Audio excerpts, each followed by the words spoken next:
Pinalis lang yun ni Britney, ngunit paulit-ulit pa rin niyang pinanood iyon habang tahimik na lumuluha.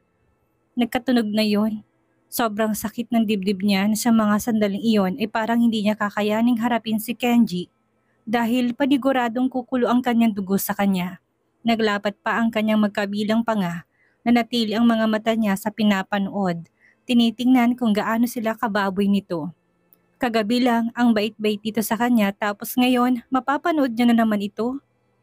Britney, nariyan ka ba sa loob? Natatarantang na patayo na si Britney. Nagpanik na siya kung anong una niyang gagawin. Gusto niyang ipamukha kay Kenji ang kanyang napanood ngunit may bahagi ng kanyang puso na bumubulong na sarili na lang niya ang bagay na yon at huwag na ditong ipaalam ang anuman na kanyang mga nalaman at napanood ngayon.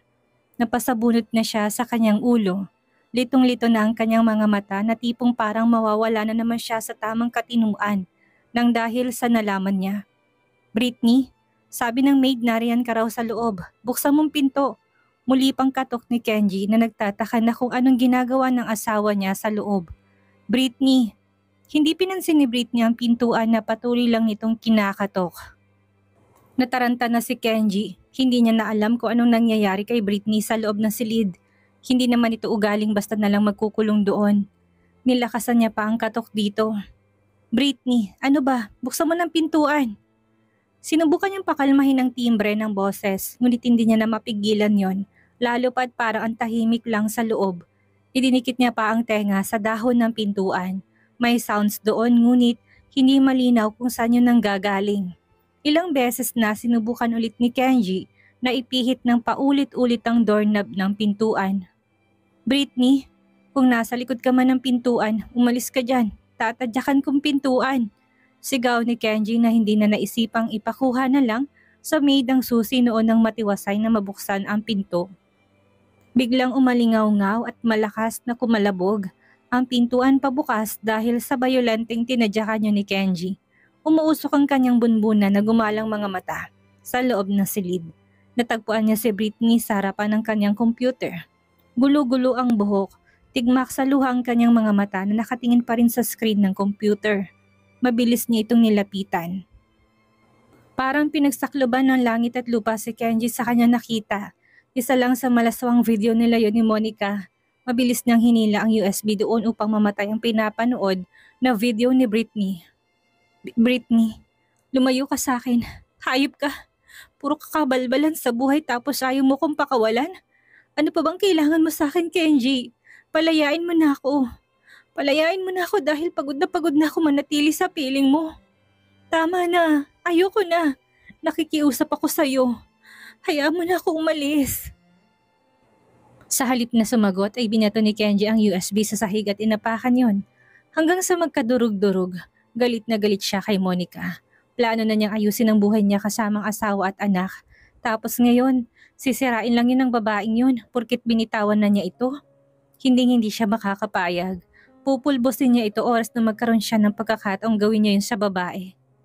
Kumalma ka, Britney. Hindi, Kenji. Kakalma lang ako kung papalayain mo na ako. Kung hahayaan mo ko umalis dito kahit na hindi ko kasama anak natin. Pakawalan mo na ako. Malatang boses na lumuhod na sa harapan niya si Britney habang pinagsalikop pa ang dalawang palad na parang nananalangin sa lumikha. Umigting pang panga ni Kenji na makita niyang muling bumuhos ang mga luha ng asawa nang dahil sa kawalang hiyaan ni Monica. Okay na sanang lahat Unti-unti niyang nakukuha ang loob nito. Paskwat na umupo si Kenji sa harap ni Britney. Pinalambot niyang kanyang mukha, pilit na kinokonekta ang laman ng puso niya sa asawa. Sinubukan niya itong yakapin. Binalot na ng awang kanyang puso dito. Kung hahayaan kitang umalis, paano ka mabubuhay? Paano ka makakasurvive? Hindi ka na kagaya ng dati. May mga pagkakataong nawawala ka sa iyong sarili, Britney. Isipin mo rin sana yon. Nag-aalala ko na mas malupit pa ditong mararanasan mo. Kung nasa piling kita, anumang oras ay maaari kitang kunan ng doktor na titingin sa'yo. Kapakanan mo rin naman ang iniisip ko. Bakit hindi mo ko muling papasukin sa buhay mo? Bigyan mo pa ako ng isa pang pagkakataon na patunayan sa'yo nagbago na ako. Kayo na ni Noah ang magiging priority ko. Magbabago na ako, ha? Papatunayan ko nagbago na ako, Britney. Hinigpitan pa ni Kenji ang yakap niya kay Britney, ngunit nagpumiglas doon ang babae. Sarado ng kanyang isipan ng mga sandaling iyon. Wala na siyang papakinggan dahil nabalot na yung nakasamaan na naman ni Kenji. Pilit siyang kumawala dito dahil hindi mawala sa kanyang imahinasyon ang nakita niya. Bitawan mo ko. Britney, please listen to me. Ikaw ang makinig sa akin. Kahit ngayon lang, pakinggan mo naman ako. Huwag ka maging makasarili. Hayaan mo na lang akong umalis. Kaya ko na sarili ko. Hindi ko pababayaan ang sarili ko, please. Ayaw ni Kenji na tumatak sa isip ni Britney kung gaano siya kadesperado at kasuklam-suklam na tao bago maging sila. Kahit ang pagkaranas niya ng pagkabilanggo dahil sa kapatid nito, yung pagiging puno niya ng kasamaan ay tama na. Magbabago na siya. Tatalikuran niya na.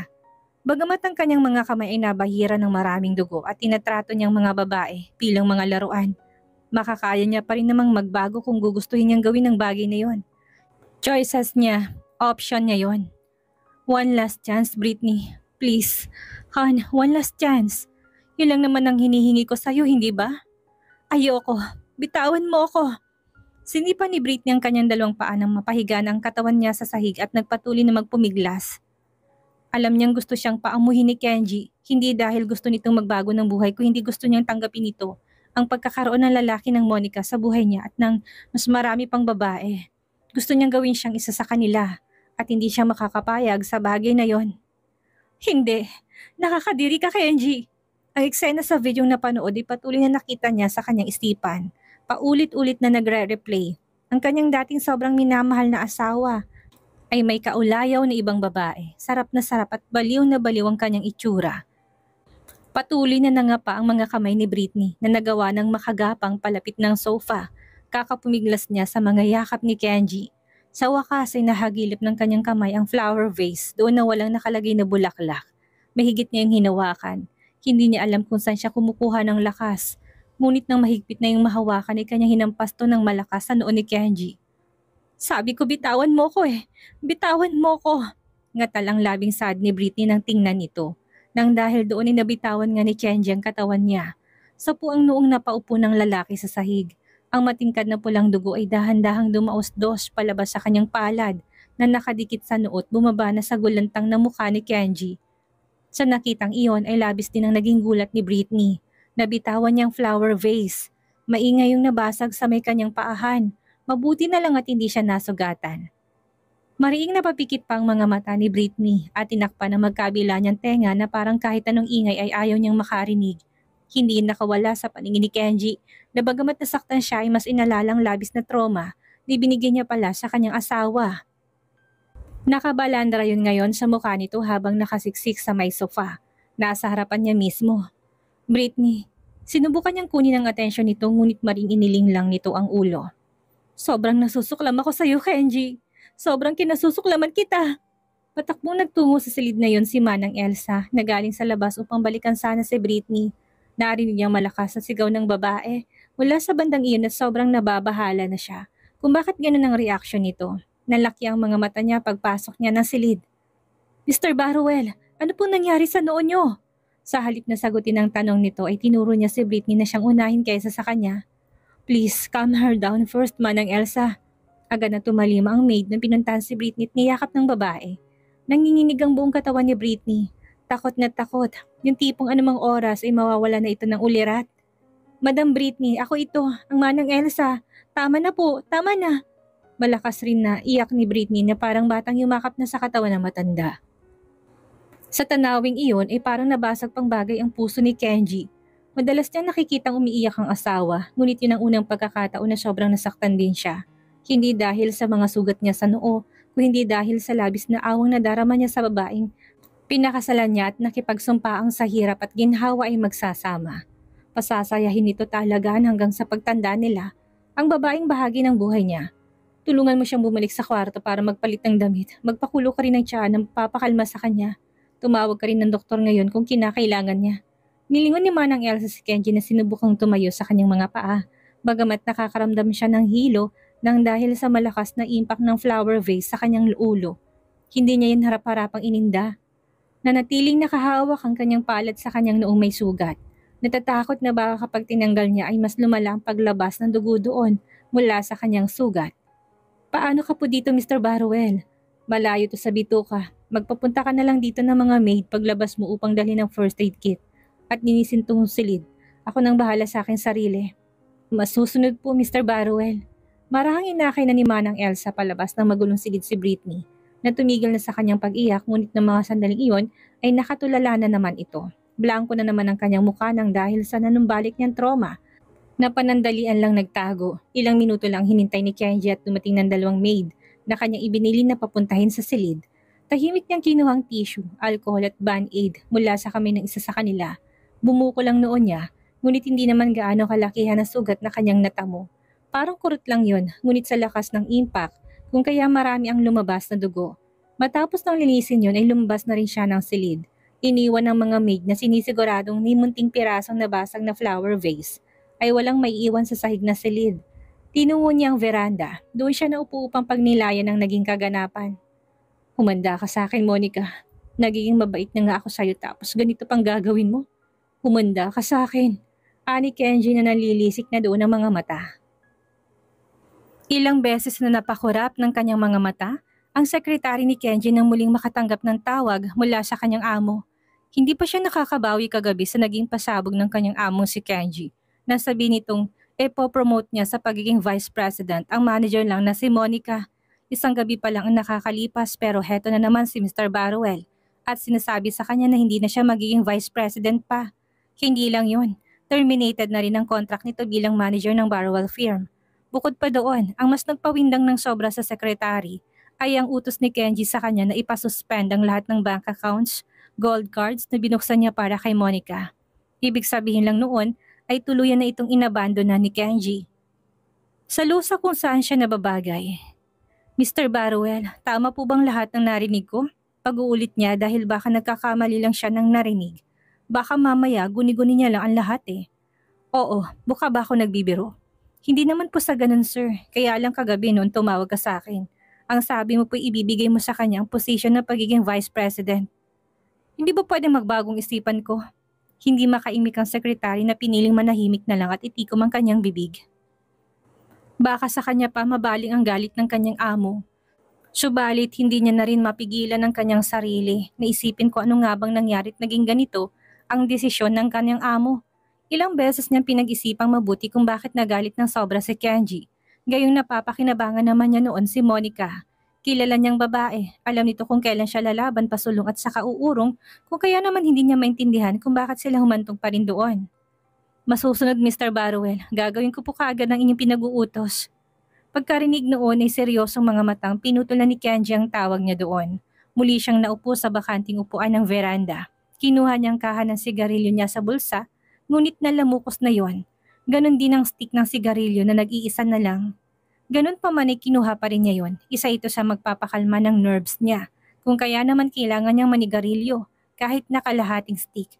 Irritableng binagsak niya na sa kaharap na maliit na mesang lighter na hawak, nang hindi yon sumindi. Nagawi ng kanyang mga mata sa serang USB na nasa mesa rin noon. May bahid ng natuyo niyang dugo ang labas nito. Lalo pa siyang nairita sa tanawin. Ilang beses na siyang malakas na napamura habang naiisip pa rin si Monica. Humanda ka, Monica. Gagawin kong impyernong buhay mo habang buhay ka pa.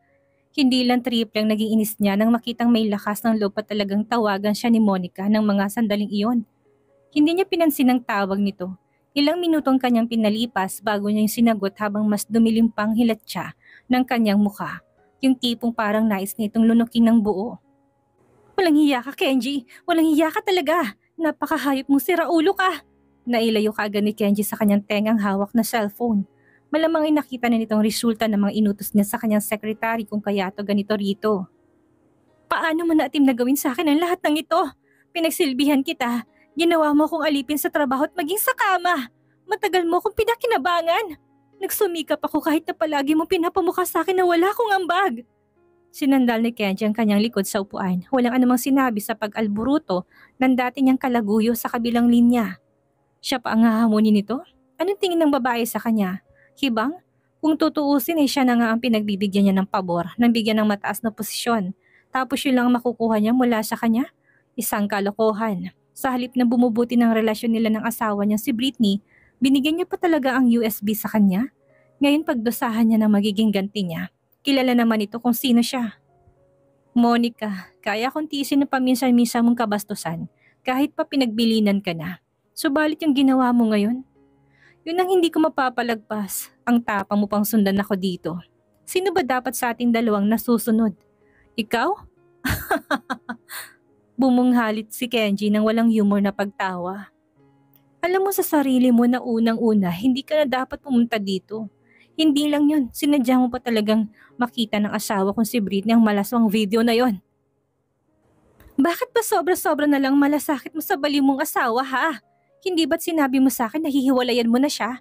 Ano tong ginagawa mo? Pakikipaghiwalay ba yan? Nariyan ka, ano bang pakialam mo sa desisyon ko? Malamig na tanong ni Kenji sa kanya. Ilang beses ko na rin sinabi sa'yo na ayaw ko sa mga babaeng pinapangunahan ako. Umalakak lang si Monica sa naging sagot ni Kenji. Sa nakikita niya hindi lang basta yun ang dahilan ng lalaki. Mahal niya ito kung kaya naman hindi niya magawang iwan. Yung tipong kinakalaban na lang nitong sarili para paniwalain na hindi niya mahal ang asawa. Pero ang totoo mahalaga ito sa kanya dahil kung hindi magagalit ng ganito nang malaman niyang nakita pala ng babae ang kanilang video. Ito na ang huling beses nakakausapin kita, Monica. Lubayan mo na ako. Kung ayaw mo pati buhay mo, ay kunin ko sa'yo. Pagkasabi noon, ay hinihingal na pinutol na niya ang tawag dito. Sa mga sumunod na araw ay naging malala ang lagay ni Britney. Parang bumalik ang dating siya na palaging tulala at wala sa kanyang sarili. Mula nang mangyari ang insidente, kaunti lang siya kung kumain. Minsan pa'y nagpapalipas siya ng gutom. Palagi lang din siyang nakakulong sa kanyang silid. Nagwawala siya kapag pipiliting lumabas at magpasikat man lang ng araw. Kung hindi nakahiga sa kama ay nasa harap siya ng canvas at kahit ano na lang doon ang kanyang pinipinta. Nawala na rin siya ng pakialam sa kanyang anak na si Noah na dati pinaguhugutan niya ng lakas upang patuloy na umusad. Parang nagkaroon na naman siya ng kanyang sariling mundo. Ilang doktor nang pinapunta doon ni Kenji upang tingnan siya ngunit iisa lang ang sinasabi ng mga ito.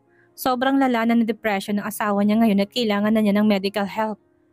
Bagay na ayaw paniwalaan ni Kenji. Gumaling na kasi ang asawa eh. Hindi ba at doktor kayo? Bakit hindi niyo siya kayang pagalingin? Resetahan niyo ng gamot. Mr. Barrowell, hindi na po basta madadalang sakit niya sa simpleng gamot lang at pampakalma. Ang kailangan na niya ay madala sa psychiatrist. Doon mas mapapabilis ang paggaling niya. Yun lang pong masasuggest ko sa yung gawin mo sa kanya. Ang hirap na niyang kausapin, hindi na siya marunong makinig. Anong kaibigan niyang doktor na mula pa sa Pilipinas upang tingnan nito si Britney. No, hindi pwede. Hindi siya pupunta sa lugar na yun dahil hindi naman siya baliw. Mr. Barrowell, hindi ko naman po sinasabing baliw si Mrs. Kaso kapag hindi pa po siya naagapan, baka doon na talaga siya magpunta. Get out! Hampas niya sa kanyang lamesa sa loob ng silid na ginagawa niyang opisina gamit ang nakakuyom niyang kamao. Mula nang umuwi sila doon ng anak niyang si Noah, hindi pa rin siya umaalis dahil sa kalagayan ni Britney. Hindi ko kailangan ng opinyon mo. Gagaling ang asawa ko kahit nandito lang siya sa bahay. Mr. Barrowell, sinasabi ko lang pong alam kong tama. Kung ayaw niyo naman pong makinig, nasa inyo na pong bagay na yon. At ang isa ko pong suggestion sa kanya ay what if iuwi niyo po siya ng Pilipinas para magbago naman ang environment niya. Baka po mas mabilis ang magiging pagaling niya kung iuwi niyo siya ng bansa. Payo lang naman itong sinasabi ko na maaari mo sundin o hindi. Desisyon mo pa rin naman sa huli ang mananaig at hindi sa akin. Kung gusto mo siyang gumaling, do your best. Makinig ka sa akin dahil ako ang mas nakakaalam ng tunay niyang kalagayan. Yun lang Mr. Barrowell. Masama na siyang tinignan ni Kenji gamit ang nanilisik niyang mga mata. Hindi mo ba narinig ang sinabi ko? Umalis ka na ngayon sa harapan ko. Iiling-iling na tumalikod ng doktor. Hindi niya mabalik kung ano man ang desisyon ni Kenji. Naawa na siya sa asawa nitong halatang matagal na nagtitiis sa piling nito. Paano nasabi ng doktor? Si Britney mismo nakiusap sa doktor ni suggest kay Kenji umuwi sila ng Pilipinas. Gusto na niyang umuwi ng bansa. Gusto na niyang bumalik sa dating villa na kahit nakakulong siya noon ay mas malawak yun sa lugar kung nasaan sila. Isa pa kapag naroon siya, maaaring palagi siyang bisitahin ni Althea oras na malaman itong nakauwi na sila. Kukunin niya ang pagkakataon na baka kapag naroon na sila, posible nang imposibleng pagtakas niya dito sa dayuhang bansa. Ang hindi niya lang alam kung papayag ba doon ang asawa niya si Kenji. Marunong pa kayo sa desisyon ko? Muling himutok ni Kenji na galit pa rin. Tumayo si Kenji at lumabas ng silid. Pumunta siya ng kusina upang uminom ng tubig. Nanuyo ang lalamunan niya sa pakikipag-usap niya sa doktor na mapilit sa gusto nito. Kumain na ba si Britney, Manang Elsa? Mabilis na napabaling sa kanyang matanda na marinig ang kanyang boses. Hindi pa nga po Mr. Barrowell. Ayaw na naman po niyang kumain ng kahit na ano. Kahit pong uminom ng tubig ay pahirapan din po sa kanya. Nag-aalala na nga ako at baka ma-dehydrate na siya sa ginagawa niya. Kahapon okay pa naman siya. Naubos niya pa yung dinala kong pagkain sa loob ng silid niya. Problemadong tugon ng matanda na naghahanda na naman ng panibagong tray ng pagkain. Susubukan niya na kapag naamoy yun ni Britney ay makuha niya ang atensyon ng among babae at kumain na ito. Akin na yan, ako na magdadala sa silid sa kanya ng mga pagkain niya. Kakausapin ko na rin.